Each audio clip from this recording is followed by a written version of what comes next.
যিনি তোমাদেরকে প্রথম সৃষ্টি করেছেন তিনি আবার তোমাদেরকে জিন্দা করবেন। আল্লাহ পাক সুন্দর করে বুঝাচ্ছেন। এই সব কথা শোনার পরে ফাসায়ুনগিদুনা ইলাইকা রুউসাহুম ওয়া ইয়াকুলুনা মাতা হুয়া। এসব কথা শোনার পরে আল্লাহ বলেন ওই কাফেরেরা মাথা ঝুলায় ঝুলায় বলে, আচ্ছা তা বুঝলাম। আল্লাহ বলেন ওরা মাথা ঝুলায় আর বলে, আচ্ছা বুঝলাম, তবে কবে সেই কিয়ামত অনুষ্ঠিত হবে? আল্লাহ বলেন নবী শোনায় দাও, কুল আসা আইয়াকুনা করিবা। বেশি দেরি নাই, হতে পারে খুবই তাড়াতাড়ি। কি বলা যায়, সে সময়টা অতি নিকটবর্তী হয়ে যেতে পারে, খুবই নিকটবর্তী সে সময়, সেটা বেশি দেরি হওয়ার কথা নয়। আল্লাহ পাক এবার মানুষকে যুক্তি দিয়ে বুঝাচ্ছেন। কোরআনে কারীম মানতে মানুষ অস্বীকার করলে আল্লাহ ডান্ডার ব্যবস্থা করেন নাই। নবীজিকে বলেছেন, ইন্নামা আনতা মুযাক্কিরুন লাস্তা আলাইহিম বিমুসাইতির। ও নবী, আপনি একজন উপদেশক, উপদেশ দিয়ে যান। আপনাকে দারোগা করে বানাই নাই লাঠি চার্জ করার জন্য, পিটায়া মানুষ হেদায়েত করার দরকার নেই। মানুষকে বুঝান, যুক্তি দিয়া বুঝান। আল্লাহ নিজে যুক্তি দিচ্ছেন। আনতুম আশাদ্দু খালকান আমিস সামাউ বানাহা। ওই কাফেরেরা, তোমরা যারা পরকালকে অস্বীকার করো, তোমাদেরকে উঠাইতে পারবো না যারা তোমরা বলছো, তোমাদেরকে সৃষ্টি করা কঠিন না ওই বিশাল আকাশটাকে সৃষ্টি করা কঠিন? ওই বিশাল আকাশটাই তো আমি আল্লাহ সৃষ্টি করেছি। জোরে কোন সুবহানাল্লাহ। তত বড় আকাশটারে যিনি বানাইতে পারলেন, সে খোদা বুঝি তোমাকে তৈরি করতে পারবে না? আল্লাহ পাক বলছেন, ফানজুর ইলা আসারি রাহমাতিল্লাহি কাইফা ইউহিল আরদা বাদা মাউতিহা।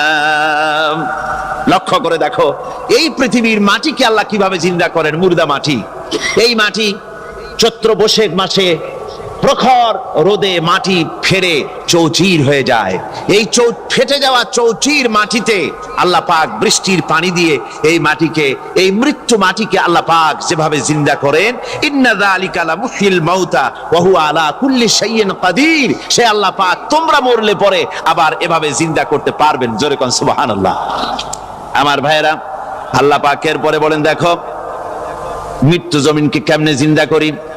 আল্লাহুল্লাযী আরসালার রিয়াহা ফাতুসিরু সাহাবা ফাসুকনাহু ইলা বালাদিম মাইয়িতিন ফাআহইয়ানা বিহিল আরদা বা'দা মাউতিহা কাযালিকান নুশুর। আমি আল্লাহ রাব্বুল আলামিন ওই সমুদ্রের নোনা পানিগুলোকে, সমুদ্রের লবণাক্ত পানিগুলিকে বাষ্পীয় আকারে উত্থিত করে মেঘমালায় পরিণত করি, আর এরপরে বাতাসকে হুকুম করি, বাতাস এই মেঘটারে টেনে নিয়ে যাও মুখ জায়গায়। মেঘ চলে এলো। আল্লাহ রাব্বুল আলামিন বলেন, মেঘ এবার বিন্দু বিন্দু করে বৃষ্টি বর্ষণ করে দে। আমার হুকুমে ওই পানিগুলি বৃষ্টি হয়ে বিন্দু বিন্দু হয়ে জমিনে পতিত হয়। আল্লাহ বলেন, এভাবে করে বৃষ্টির পানি দিয়া মরা জমিনকে জিন্দা করে দিয়া নববধূ গর্ভধারণের যেমন প্রস্তুতি নেয়, বৃষ্টির পানি পায়া মরা জমিন তেমন ফসল ধারণের জন্য প্রস্তুতি নিয়ে নেয়। সুবহানাল্লাহ বিহামদি। এইটা যেভাবে আমি করি, কাযালিকান নুশুর, এইভাবে করে তোমাদের কি কিয়ামতের দিন আমি জিন্দা করতে পারবো? কেমনে অস্বীকার করো? কাইফা তাকফুরুনা বিল্লাহি ওয়া কুনতুম আমওয়াতান ফাহইয়াকুম সুম্মা ইউমীতুকুম সুম্মা ইলাইহি তুরজাউন। কি করে তুমি আমাকে, আমি আল্লাহকে অস্বীকার করো? কুনতুম আমওয়াতান, তুমি ছিলে নিষ্প্রাণ, ফাহইয়াকুম, এরপরে আমি তোমাকে জিন্দা করলাম, সুম্মা ইউমীতুকুম, এরপরে তোমাকে আমি মৃত্যু করব, সুম্মা ইউহয়িকুম, এরপরে তোমাদেরকে আবার আমি জিন্দা করব, সুম্মা ইলাইহি তুরজাউন, এরপরে তোমাদের সকলকেই আমার কাছে ফিরে আসতে হবে। দেখেন না, আমরা যখন মানুষকে কবরে রাখি, কবরে রাখা তারপরে উপরে মাটি দিয়ে কি বলেন আপনারা? মিনহা খালাকনাকুম, পড়েন মিনহা খালাকনাকুম ওয়া ফিহা নুঈদুকুম ওয়া মিনহা নুখরিজুকুম তারাতান উখরা।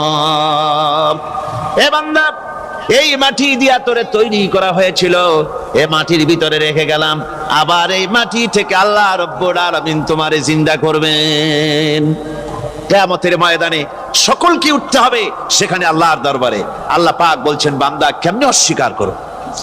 ইন কুনতুম ফি রাইবিম মিনাল বাস ফাইন্না খালাকনাকুম মিন তুরাব। পরকালকে যারা অস্বীকার করো, কিয়ামতে উঠতে হবে, এটাকে কিভাবে অস্বীকার করো? চিন্তা করে দেখো, তুমি নিষ্প্রাণ মাটি ছিলে, সেই মাটি দিয়েই আমি তোমাকে তৈরি করেছি। আবার আল্লাহ পাক মানুষকে আরো বুঝান, কিয়ামত আছে, পরকাল হবে, আল্লাহর দরবারে উঠতে হবে। আলাম ইয়াকুন উতফাতাম মিন মানিজ্জিন ইউমনা, তুমি কি মাতৃগর্ভে নিক্ষিপ্ত এক ফোঁটা পানি ছিলে না? সুম্মা কানা আলাকাতান ফাখালাকা ফাসাওয়া, এরপরে তোমাকে মাংসপিণ্ডে, জমাট রক্তে মাংসপিণ্ডে পরিণত করা হলো, এরপরে তোমাকে সুন্দর করে তোমাকে সুগঠিত করা হলো। ফাজআলা মিনহু যাওজাইনি যাকারা ওয়াল উনসা, এরপরে মাতৃগর্ভের ভিতরে আমি এটাকে পুরুষ বানালাম, কন্যা সন্তান অথবা পুত্র সন্তানে পরিণত করলাম। এইটা যে পেরেছে, যিনি পেরেছেন, আলাইসা যালিকা বিকাদিরিন আলা আইয়ুহিয়াল মাউতা, সে আল্লাহর পক্ষে কি সম্ভব নয় যে তোমার মৃত্যুর পরে তিনি আবার জিন্দা করতে পারবেন? কি বলবেন, কি বলেন, সম্ভব না? তিনি পারবেন না? নিশ্চয়ই তিনি আবার কিয়ামতের মাঠে আমাদেরকে হাজির করতে পারবেন, এতে কোনো সন্দেহ নাই। আল্লাহ পাক